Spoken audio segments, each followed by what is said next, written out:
Salut, bienvenue dans Jeu de Puissance. On va parler de la PWHL, le hockey féminin nord-américain. Ça fait déjà un mois qu'elles ont commencé à jouer et on va prendre toutes les équipes une par une en commençant par la plus basse au classement général pour remonter jusqu'à la première. Et donc on commence tout de suite par l'équipe de Toronto.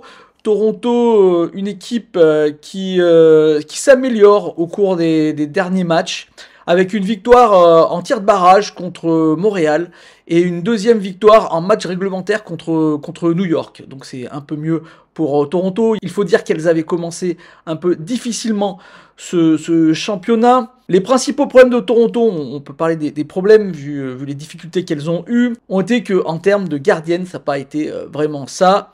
Et en plus, en termes d'attaque, c'est pas terrible non plus. Il n'y a qu'à voir le nombre de buts qu'elles ont marqués. 14, c'est le plus faible de la ligue. Et le nombre de buts accordés, 23, le plus haut. Et donc c'est normal qu'elles se retrouvent donc dernière de cette ligue. Seules 8 joueuses différentes ont marqué au moins un but, soit le nombre le plus faible de toutes les équipes de la ligue. Comme quoi Toronto a vraiment du mal en ce début de saison. On aurait pu penser le contraire parce que beaucoup de joueuses de cette équipe jouent avec l'équipe nationale du Canada. Mais l'alchimie malheureusement n'a pas pris et c'est un peu plus compliqué. Mais ça devrait aller mieux les prochaines journées. Et on va passer à la deuxième équipe, 5e du championnat, c'est l'équipe de New York. En début de saison, cette équipe semblait être l'équipe à battre. Elle avait gagné facilement Toronto 4-0 lors du match inaugural. De temps en temps, cette équipe a vraiment des éclairs de génie. Elle a battu Minnesota le 14, elle a battu 4-1 Boston le 20. Mais l'inconstance, c'est vraiment le problème de cette équipe de New York. On a pu le voir lors du dernier match dimanche soir contre le Minnesota.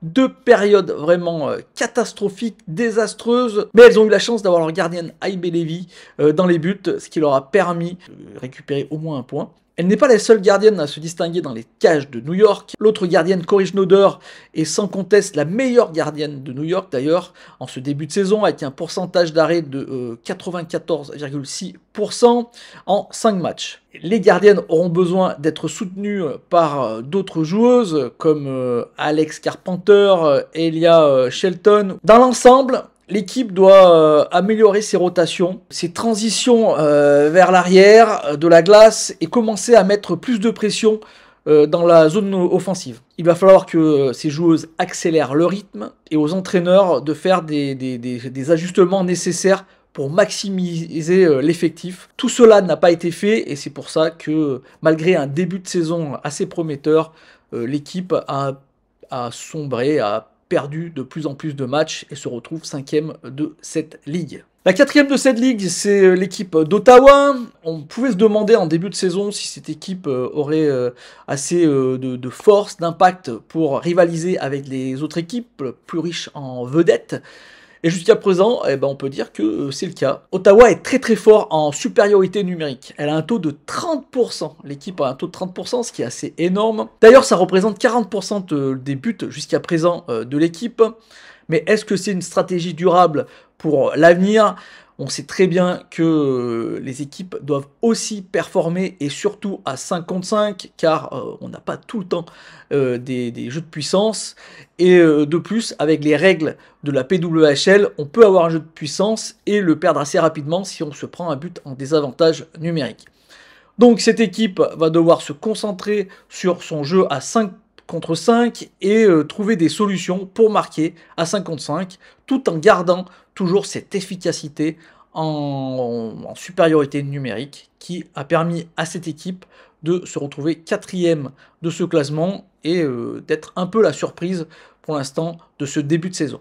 Boston peut être décevante, défaite le 20 janvier 4-1 contre New York, mais l'équipe a su réagir, victoire 3-2 contre Ottawa pour commencer la semaine et enchaîner avec ce qui pourrait être sa meilleure performance à ce jour, une victoire 4-3 en prolongation contre le Minnesota. Il semble qu'il y ait eu des ajustements faits par la coach Courtney Kessel. Elle s'appuie vraiment sur une première ligne composée vraiment de très très bonnes joueuses, d'Alina Muller, de Hilary Knight et de Lauren Cabell. Muller est vraiment la joueuse qui est en forme dans cette équipe de Boston. Elle a au moins marqué 4 points lors des 4 derniers matchs, 2 buts et 6 passes. Elle a réalisé une performance de plusieurs points dans la moitié des matchs qu'elle a joué. Tout ça s'est déroulé à 5 contre 5. Elle est maintenant en tête de la ligue avec un taux de réussite de 1,5 points par match.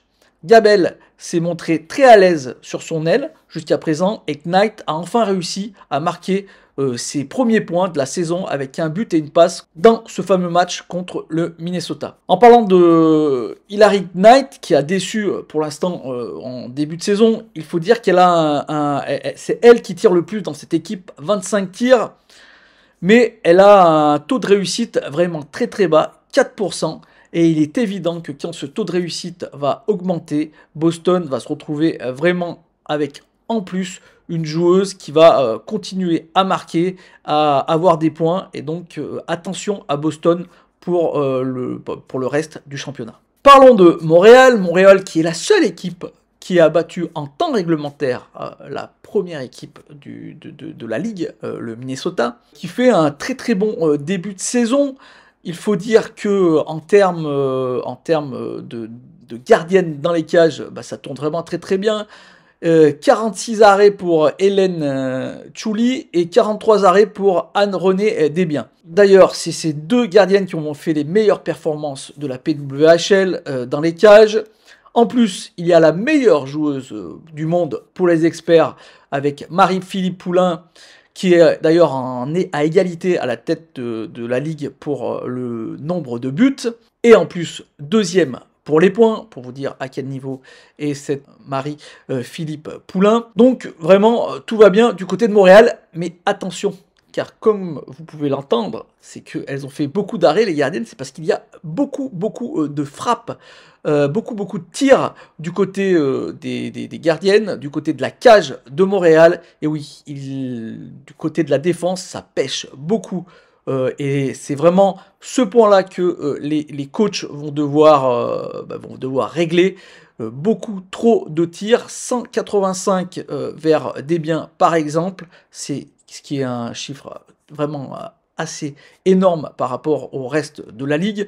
Donc il va falloir vraiment que on travaille du côté des coachs de Montréal pour que les gardiennes soient un peu plus à l'aise et qu'elles aient moins de tirs vers elles. Et on finit par la meilleure équipe de la ligue. Il a fallu 6 matchs pour que le Minnesota perde enfin son premier match en temps réglementaire. L'équipe a le meilleur différentiel de but de la ligue, la meilleure buteuse, grâce Zone Winkles, je ne sais pas si je prononce bien, j'espère que oui, qui avec Taylor Ace et Kelly Panek, une des 3 meilleures joueuses de cette équipe. Minnesota est une équipe offensive qui est c'est très sympa de les voir jouer, qui a un rythme soutenu avec beaucoup d'habileté. La directrice générale Nathalie Darwitz a construit une équipe qui a des stars un peu de partout. Zom Winkle, Ace, Kendall, Connie Schofield, mais aussi une solide profondeur avec beaucoup de joueuses qui sont très bonnes, même sur les trios du bottom 6. On n'oubliera pas non plus Hensley qui, elle, est la meilleure titulaire de la ligue en termes de gardienne, avec 1,58 buts alloués par match en moyenne et un taux de 94,8% d'arrêt. Mais attention, il ne faut pas se reposer sur ses lauriers. Ça commence à être un peu plus difficile pour le Minnesota.